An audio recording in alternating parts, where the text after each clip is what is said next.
Hello guys, welcome to the channel. और आज हम बात करने वाले हैं रॉबर्ट ग्रीन के पहले लॉ की, never outshine the master, from his book the 48 laws of power. इस लॉ को जिंदगी में अपनाना बहुत ज़रूरी है क्योंकि ये लॉ हमें बहुत कुछ सिखाता है।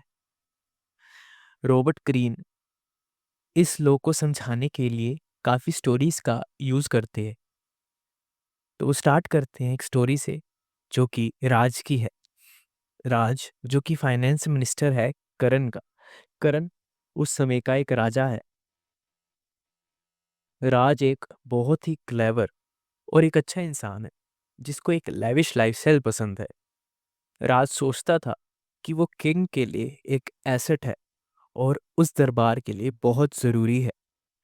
इसी वजह से जब उनके दरबार के प्राइम मिनिस्टर की मौत हो जाती है तो वो चाहता था कि वो पोजीशन उसको दे दी जाए। लेकिन करण ने ऐसा नहीं किया। करण ने उस पोजीशन को ही अपने दरबार में से खत्म कर दी और प्राइम मिनिस्टर की पोजीशन किसी को भी नहीं मिली। इसको देख और भी कुछ पोजीशंस वगैरह को वहां से हटा दिया गया। यह देख राज को लगा कि उसको कुछ ऐसा करना पड़ेगा कि जिससे वो आउटस्टैंड करे और राजा की नज़र में अच्छा हो जाए। तो उसने एक शानदार पार्टी रखी जो कि पूरे देश में आज तक नहीं हुई थी। बड़े स्टार्स, डांसर्स, बेस्ट फूड और नई नई डिशेस रखी गई। उस पार्टी को रखने का मकसद ये था कि करण को लगे कि राज एक बहुत इम्पोर्टेंट पर्सन है। राज को बहुत लोग जानते हैं, उनकी वैल्यू करते हैं और उसको ये पोजीशन दे देने से उनकी देश की इमेज और पावर दोनों बढ़ सकती हैं। लेकिन अगले दिन ऐसा कुछ हो गया जो कि राज ने सोचा भी नहीं था।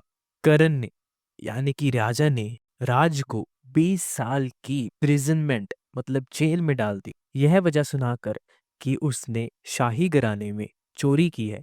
हालांकि राज वो सब राजा के कहने पर ही और उनके लिए ही करता था।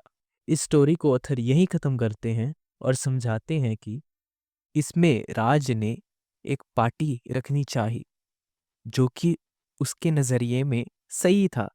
वो चाहता था कि करण उसको एक अच्छी पोजीशन दे दे, लेकिन ऐसा बिल्कुल नहीं हुआ।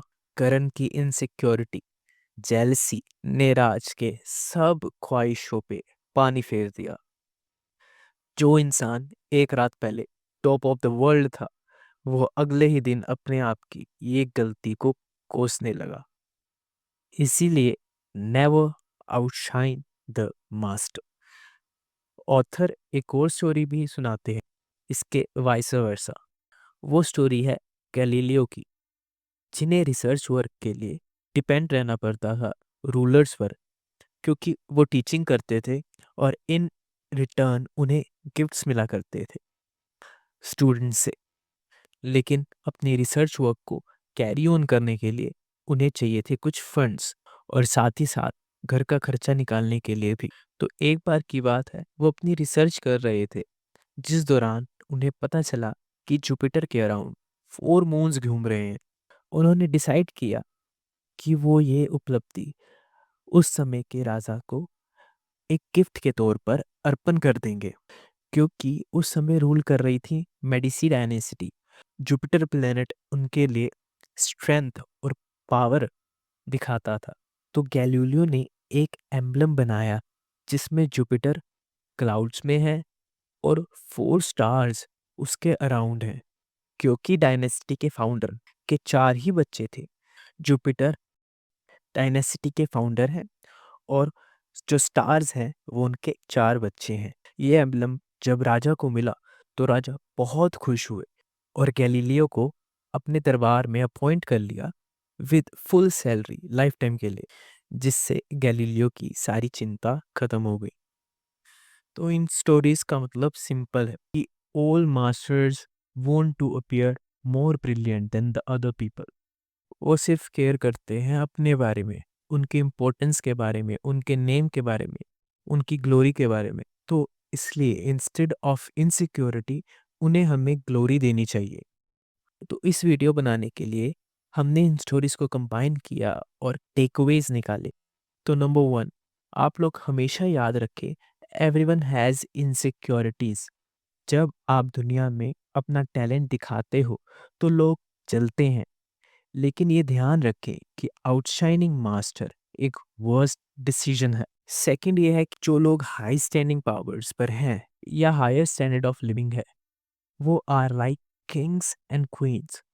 वो चाहते हैं रिस्पेक्ट, ग्लोरी।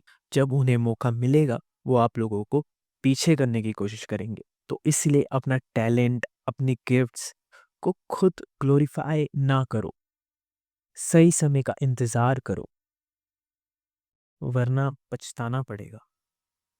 और थर्ड और लास्ट ये है कि never imagine that because master loves you आप कुछ भी कर सकते हो। ये भी ऑथर ने एक स्टोरी के ज़रिए समझाया है, जो कि हम नेक्स्ट वीडियो में बताएंगे। फिलहाल के लिए टाटा। अगर आपको ये वीडियो अच्छी लगी हो तो लाइक ज़रूर करें, और टीचिंग्स अच्छी लगी हो तो इस चैनल को ज़रूर सब्सक्राइब करें। मिलते हैं आपको नेक्स्ट वीडियो में।